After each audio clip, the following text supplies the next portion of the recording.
आज की ये वीडियो हेल्थ टॉपिक पर नहीं है, लेकिन जो टॉपिक है वो भी आपके लिए बहुत ही अहम है। मैं इसलिए बोल रहा हूँ क्योंकि आप जो घर बनाते भी हैं तो वास्तु के हिसाब से बनाते हैं। अब रसोई घर से जुड़ा ये मैटर है। रसोई घर भी आपके घर का एक महत्वपूर्ण हिस्सा होता है, और जब रसोई घर का सिस्टम बिगड़ता है तो वास्तु दोष भी लगता है। ठीक है, अगर आप इस चीज़ को मानते हैं वास्तु को, तो इस वीडियो को एंड तक देखें। ये आपके लिए बहुत ही ज़्यादा ज़रूरी वीडियो है। मतलब रसोई घर की ये 5 चीज़ें कभी भी रसोई से दूर नहीं होनी चाहिए। ध्यान रखिए, रसोई में ये 5 चीज़ें हमेशा रहनी चाहिए अगर आप अपनी बरकत देखना चाहते हैं।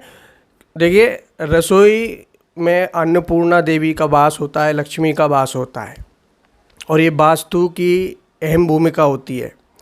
अब देखिए, अगर सकारात्मक ऊर्जा का संचार हो, आप चाहते हैं पॉजिटिव वाइब्स आपके घर पर आएँ, आपकी सोच कुछ ऐसी हो जाए। ठीक है, हर कोई व्यक्ति चाहता है कि उसके घर पर कोई किसी का मतलब दोष नहीं लगे, सुख समृद्धि हो, धन का आगमन हो। ठीक है, तो हमेशा लोग वास्तु की तरफ ज़्यादा ध्यान देते हैं। धन वैभव को बढ़ाने के लिए आपको इस चीज़ पर ध्यान देना भी ज़रूरी है। तो 5 चीज़ें जो हमेशा आपके पास रहनी चाहिए रसोई घर में। सबसे पहली चीज़, चावल। देखिए, मैं इसलिए बोल रहा हूँ क्योंकि चावल हमेशा शुभ चीज़ों में गिना जाता है। चावल का देखिए, आप कोई भी पूजा पाठ करते हैं, कुछ भी करते हैं, तो चावल सबसे अहम माना जाता है, और चावल का संबंध शुक्र ग्रह से होता है। अब घर के मंदिर में हो या घर की रसोई घर में, इन दोनों जगह पर चावल हमेशा रहना चाहिए। चावल की कभी भी कमी ना आने दें, क्योंकि शुक्र ग्रह जब बिगड़ता है तो आपके ऊपर हमेशा धन का हानि होता है, घर में क्लेश होता है। अगर इन चीज़ों पर आप विश्वास करते हैं तो ध्यान रखिए। तो चावल ऐसी चीज़ होती है जो रसोई घर से कभी भी कम नहीं होनी चाहिए। अगर चावल आपके घर में है, रसोई घर में है, चाहे थोड़ा बहुत भी है, तब आप वास्तु को ठीक रख पाएंगे। वास्तु दोष लगता है अगर आप चावल जैसी चीज़ को रसोई से कम करते हैं तो। दूसरा चीज़ होता है आटा। हमेशा आटे के डिब्बे जो होते हैं उसको हमेशा भरा रहना चाहिए। आटे का डिब्बा, आपको लगे कि आटा ख़त्म होने वाला है तो बिल्कुल ख़त्म ना होने दें।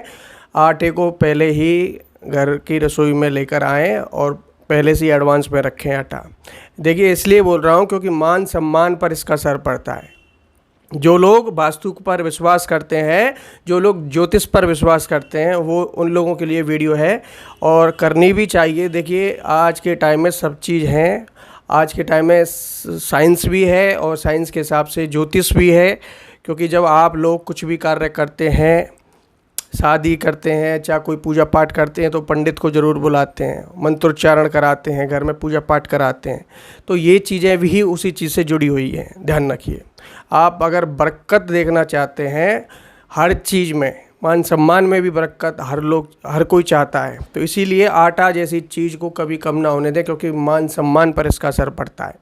तीसरी चीज़ होती है हल्दी। अब हल्दी का नाम आती है, आपके मन में एक ही बात आ रहा होगा कि हल्दी वैसे तो जड़ी बूटी है, मसाला भी है, दवाइयों में भी यूज की जाती है। इसके साथ साथ ये पूजा पाठ हुआ, धार्मिक दृष्टिकोण को देखते हुए, धार्मिक दृष्टिकोण से भी हल्दी का बहुत बड़ा योगदान होता है। हर चीज़ में हल्दी का यूज होता है। शादी भी होती है तो हल्दी लगाई जाती है शरीर पर।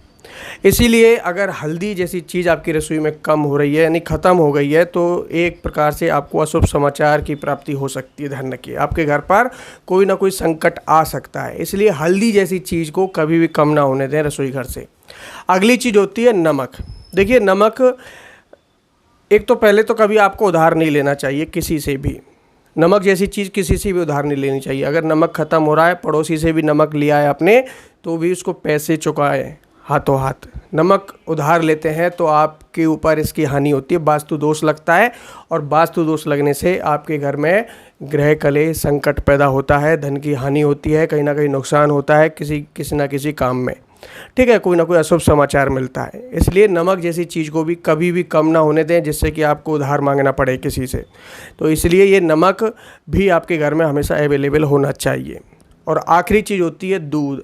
देखिए, दूध जैसी चीज़ इसलिए बोल रहा हूँ क्योंकि कभी भी आपके घर में कोई रिश्तेदार आया है और आप के अचानक दूध ख़त्म हो गया है तो हमेशा ये चीज़ अशुभ मानी जाती है। रिश्तेदारों के सामने कभी आप दूध भी लेके आते हैं चाय बनाने के लिए, देखिए इतनी बड़ी कोई मजबूरी नहीं है कि आपके घर में दूध भी अवेलेबल नहीं हो। अगर गरीब से गरीब इंसान होगा तो उनके घरों में ये चीज़ें आसानी से मिल ही जाती हैं। और वास्तु के हिसाब से अगर विश्वास रखते हैं इन चीज़ों में तो हमेशा विश्वास कायम रखें और हमेशा वास्तु के हिसाब से चलें, क्योंकि जब आप घर बना रहे हैं तो वो भी तो वास्तु के हिसाब से बना रहे हैं ना।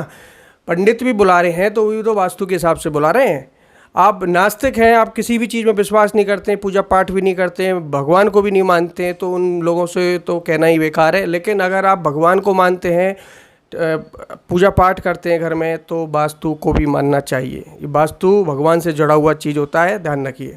तो दूध जैसी चीज़ अगर ख़त्म हो रही है तो इससे वास्तु दोष लगता है, क्योंकि एक मेहमान का अनादर होता है और जब किसी मेहमान का अनादर होता है तो वो वास्तु दोष में गिना जाता है, ध्यान रखिए। तो ये 5 चीज़ें हैं, कोई ज़्यादा बड़ी चीज़ नहीं है, नॉर्मल चीज़ है, लेकिन आपके रसोई घर में ये चीज़ें हमेशा रहनी चाहिए, क्योंकि रसोई घर ही आपके वास्तु से जुड़ा हुआ एक अहम हिस्सा होता है आपके घर का, ध्यान रखिए। रसोई घर से ही आप लोग खाते पीते हैं, आपकी बरकत होती है। आपको रसोई घर जो होता है एक प्रकार का मंदिर होता है आपके लिए, ध्यान रखिए, जो आपको सब कुछ प्रदान करता है, जिससे आप जी रहे हैं, ठीक है। तो इसलिए अपने घर में सभी चीज़ों को अच्छा समझें, किसी चीज़ को कम ना समझें। हर चीज़ का कोई ना कोई साइंटिफिक रीज़न होता है, ध्यान रखिए। जो लोग इन चीज़ों पर विश्वास करते हैं उनको विश्वास रखना भी चाहिए हमेशा। तो आज की इस वीडियो में इतना ही दोस्तों। इस वीडियो को शेयर कर दीजिएगा जिससे कई लोगों को इसके बारे में पता लगे, और वीडियो को लाइक करना मत भूलिएगा दोस्तों। धन्यवाद।